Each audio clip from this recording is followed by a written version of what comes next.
नमस्कार दोस्तों, प्रणाम। और आप लोग कैसे हैं भैया? पावर स्टार का अपडेट मिला तो आप लोग को बताया मैं।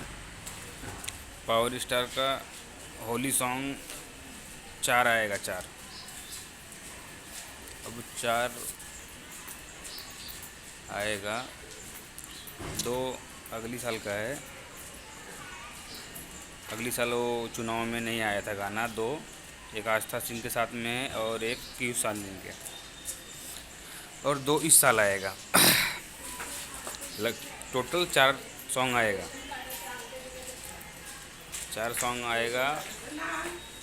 और अभी सॉन्ग का शूटिंग नहीं हुआ है ना, अभी पावर स्टार पवन सिंह ने गाया है। और अगली साल का भी गाना अभी तक नहीं गाए हैं। शूटिंग करके रखे हैं पर गाया नहीं। तो भैया हम लोग फ़ैन हैं आपको, आपके फ़ैन हैं तो थोड़ा तकलीफ़ होता है। थोड़ा गाना आप जल्दी जल्दी लेके आए भैया, क्योंकि गाना आप अच्छा लेके आते हो तो थोड़ा जल्दी लेके आया करो। अभी तो कितना 11-12 दिन हो गया। 11-12 दिन से ना कुछ अपडेट मिला है, ना कुछ सॉन्ग का जानकारी मिला है।